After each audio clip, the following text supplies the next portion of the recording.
everybody, it's Mike with On Point Preparedness. Today is Sunday, June 24th, and as I mentioned in last night's video, I'm going to be headed down to the Cincinnati Interfaith Festival, the very first one for the city of Cincinnati. I'm actually going to be joined by a couple subscribers, so again, that's awesome. Some of you from last night's video decided to email me, and so hopefully we'll have some good, fruitful conversation coming out of that. So I got to say, this is just a little bit outside my comfort zone. Ever since I started my channel, it's all been voiceover, so me just behind a static screen, and now I'm really getting thrust into the middle of it. And as I mentioned, who knows what's going to be there? There's definitely going to be people of all different faiths, a lot of people who don't know Christ, people that know Christ, but it's a different Christ. They're preaching a different gospel. There may be even people there that are protesting, atheists, or heck, there's even been Satanists that have showed up to these things. So who knows what's all going to happen here? It might be mellow, it might not be, but you guys will get a first-hand chance to see everything that unrolls down there. And so we will just see what we see.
Look who we got here.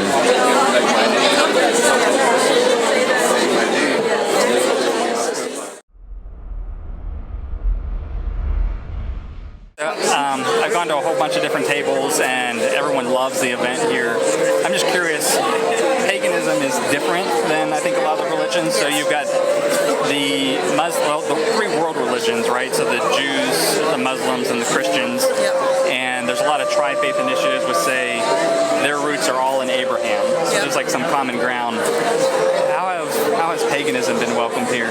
Paganism itself is an umbrella term, just like Christianity would be an umbrella term. There's a lot of different spectrums to it. As far as like how we felt here, so far I love the energy of the place. There's so many different faiths, and a lot of them, believe it or not, we're all connected in one way or another. Do you feel like you've been accepted in this? Oh, yeah. Okay. Yeah, I've seen I just noticed I was walking back and forth a couple of times. I didn't see a whole bunch of people here at all times. I was just wondering Actually, when I was outside, before I went outside, I've had all different kinds of people come up. It's more of a curiosity. And for me, I've been in the practice for over 15 years. I do tarot, cleansings, things of that nature. So it's something that has been in my family, but it's also something that I've grown into as well. Okay.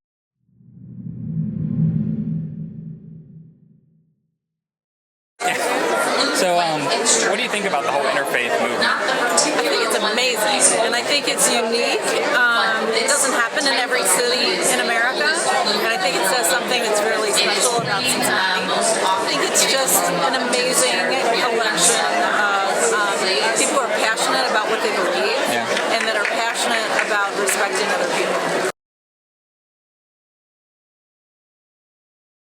Do you think there's there should be a line drawn at all between worship, like interfaith worship? Because I know that's one of the things they have here is where people of all different faiths are getting together to worship together in the same room. Yeah.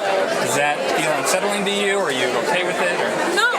I thought when Rabbi Zola opened up the event today, and he had everyone have a moment of silence, and he connected us all through silence, I think that was very indicative of people's respect for each other's faith, and that it is between you and your God. Right. And so if you're going to have respect and tolerance for other people, then you have to be comfortable in that space. I mean,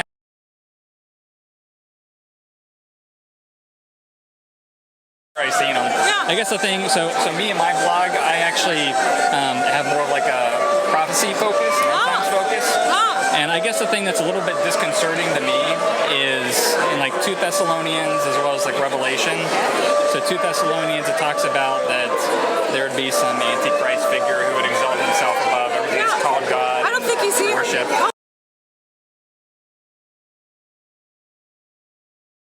And so I guess what is a little bit unsettling to me is when you look at the prophetic chapters of the Bible and it says how people will come together in one faith, and I see things like this.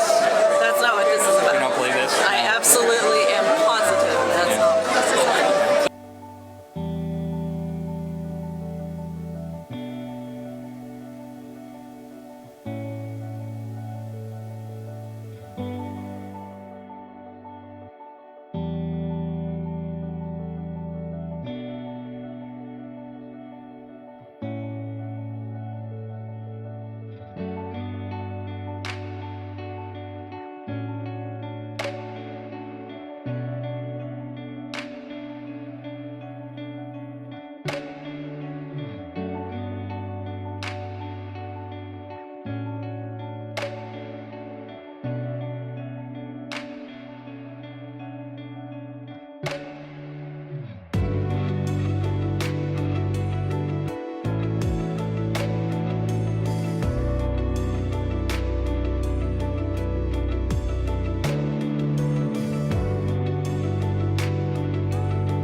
So basically, my question was, so Pope Francis is really in the middle of a lot of things within the Catholic Church. I've seen some articles about how there's like civil war in the Vatican with conservatives versus liberals.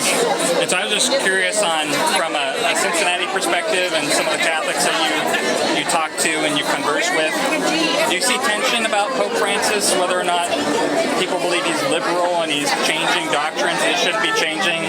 Specifically, like I think what a lot of Catholics are concerned about are his statements on LGBT recently, and also he's made some comments in the past, although it's anecdotal, it was through another person, we didn't hear it verbatim from him, that an atheist can be a good person and still go to God.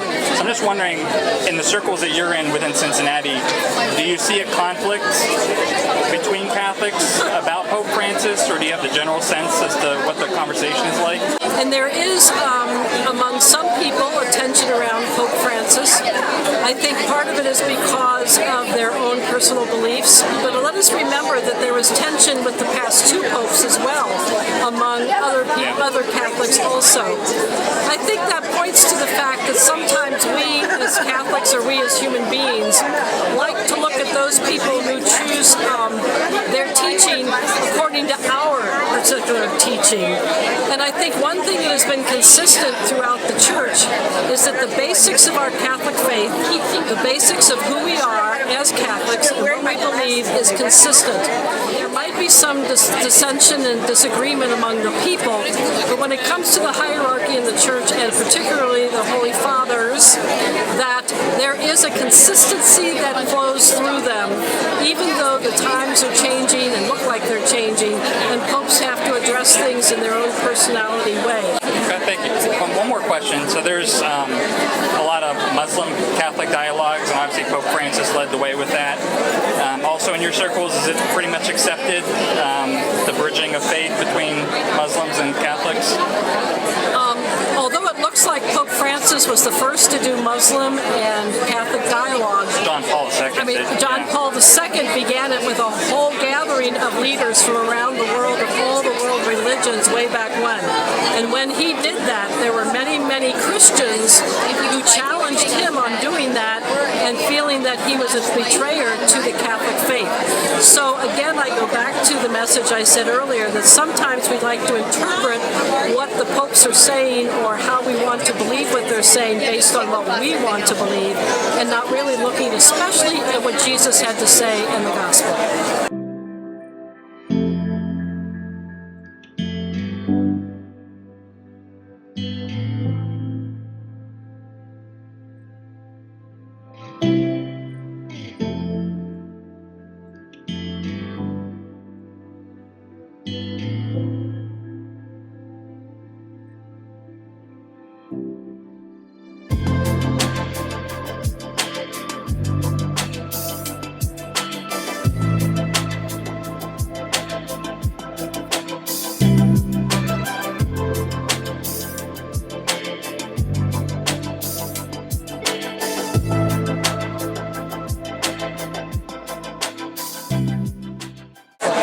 Outside of the popes, and considering this conference here, I think when faiths come together in terms of community service and building the community, that's sort of outside the realm of religion, I'd say. That's just coming together in good faith. But what's your perspective on some of the events here, like interfaith worship, where they're all praying together? Oh, well, the interfaith worship has been going on for several decades now, ever since Vatican II, back in the middle 1960s, when we began to open up to appreciate the experiences and faith dimensions of all different kinds of people and their belief systems. So I have not found any discrepancy or problem within the Catholic Church of us participating in other prayer services and prayer dimensions such as today, where we had several world religions and many denominations praying together before this great event.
was walking through the festival, a thought came to my mind about how we began this journey, and that was outside of the event arena. So my friends and I, we prayed for God to protect our minds, and we also pleaded with God to at least open up a couple doors so that we could minister to people.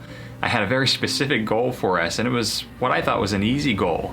I said that I pray that we can find at least one person who was willing to have dialogue with us about how interfaith worship from a Christian perspective was not good and was actually very dangerous. Perhaps there was a Christian booth there and they don't agree with the interfaith movement, but they wanted to seize the opportunity and evangelize in the name of Yeshua HaMashiach, Jesus Christ, and we could just have a great conversation with them, talking about prophecy in the making, what's happening at this event. And as we walked, booth by booth by booth, talking stranger to stranger, walking through the aisles, there was not one there was not one. And I suddenly had this revelation of where I felt like Abraham, pleading with God over Sodom, saying, if there are at least this many righteous, will you spare the city? And if not that number, this number, will you spare the city? And here we were down to just one person. Can there be just one person willing to talk with us about how this is not right, and perhaps how this is all related to prophecy in the end times? And we could not find one. In fact, we got the complete opposite response, where we've gotten lots of ridicule, smirks, things that you've seen on the camera.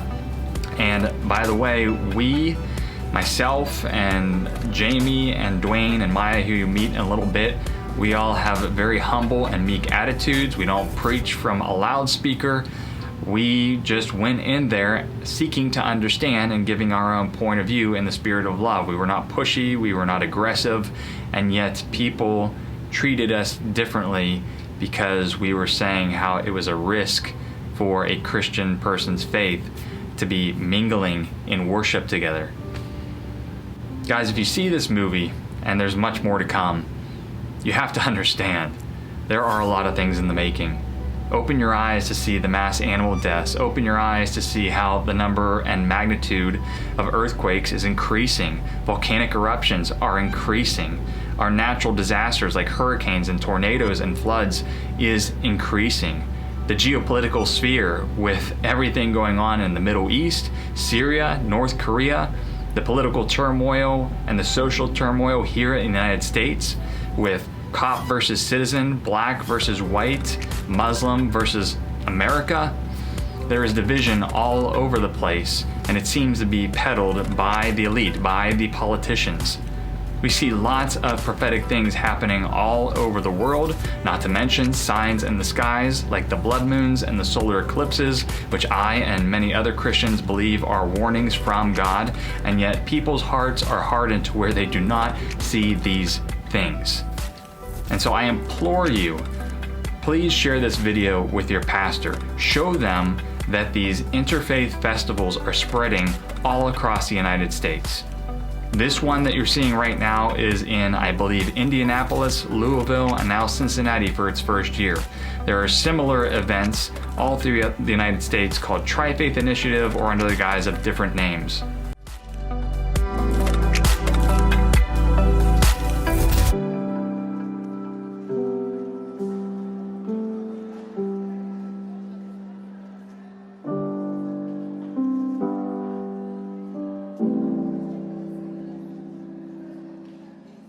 Hey everybody, this is Mike with On Point Preparedness, and I'm joined by my friends and subscribers, Jamie, Maya, and Dwayne, and we just got out of the interfaith worship service, this interfaith festival, and I can tell you, and they can attest, that this was very spiritually oppressive. We prayed before we went in, and it's a really good thing that we did that because it was difficult.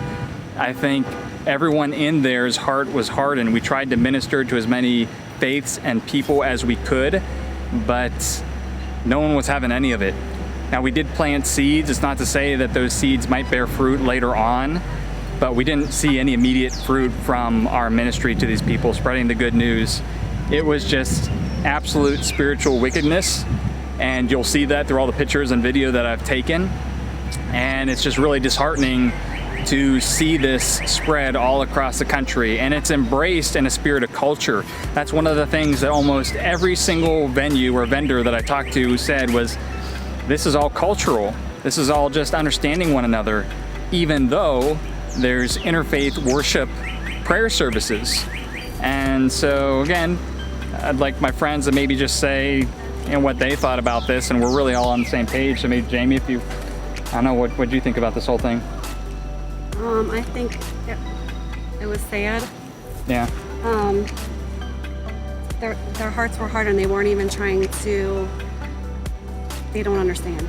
Yeah. So a good example of this is, I don't know which denomination of Christianity that Jamie went by, but they saw her shirt saying "The wrestle is real," Ephesians 6:12, and this pastor thought it was a wrestling T-shirt.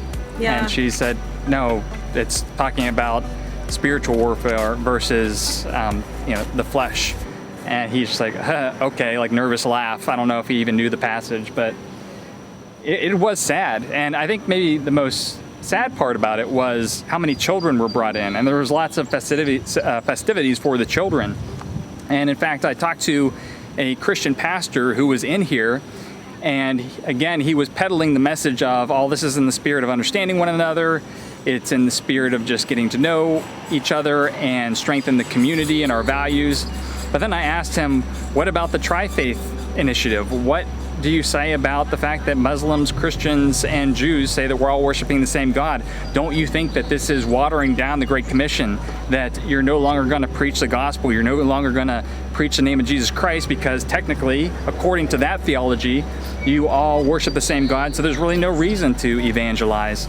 And again, it was backpedaling and backpedaling, and so I proceeded to talk about the children, and it's so good that your children are grounded in the faith, because I said, don't you think that parents bringing their children to this event may lead to their children falling away from faith? And his response was, well, you can't control your children. They have to go out into the world. They see the world through their cell phone, through the TV, through all sorts of things, so we can't control that. And I rebutted by saying, you can control this. You can control whether you as a pastor set this up so that people will bring their children here, or of the parents that you bring your child to here. And again, nervous laughs, dodging the questions. Literally every single person just thought that this was a wonderful event. So, I don't know, my end, Wayne, you guys got anything to say to the world? Talking about spiritual warfare, and what do you feel about, how do you feel that they all claim that they're worshiping the same God? About like... So there's tricks where to lure the kids in and think it's cool. But what my stepmom says that that meditating, it opens paths for you know, like demons and stuff to get to you. So that's why I think that we're not you know, worshiping the same God. So that's my response for because that. we spoke with a couple of people who believed meditation was connecting with God, and I tried to explain to them that it's actually opening up yourself, not connecting with God. So. And I've got a testimony with Stephen Bancars and Lee from Philia Ministries where we'll talk about the New Age, and yeah, meditation really opens you up to that. How about you, Maya? Okay, I just want to say the reason we are here is because in the Bible, John 14:6 states, Jesus answered, I am the way and the truth and the life. No one comes to the Father except through me. So basically, I believe that the only way to get to the Father is through Yeshua HaMashiach, or Jesus Christ. Bam! Bam! So, yes. Amen. So, glad you're raising these ones. Thank you. Listen to your mom. You have anything else to say? No one seemed worried about this, and I'm just trying to be Jesus's feet and hands and just trying to save people. So a lot of people try to stop me from coming here, and I just feel like if nobody stands up for Jesus, who will? So. And I appreciate a lot of you were praying for me and all the subscribers who came here for protection, and it was definitely needed because there was definitely this overbearing, thick, just depressive atmosphere, at least in us, because we knew what was going on and what's spreading, but it was nothing but joy all the way around all the other people. So I just want you to know, and I've said this in the prior videos, that we see all these things from the comforts of our home, and these things will wash up at your doorstep. I think for my friends here, this is maybe a little bit enlightening to see how close it really is to home. And everyone needs to be taking this seriously, and our days are numbered. And so you really need to think about what you're gonna do with it. This is Mike with On Point Preparedness. See you, everybody.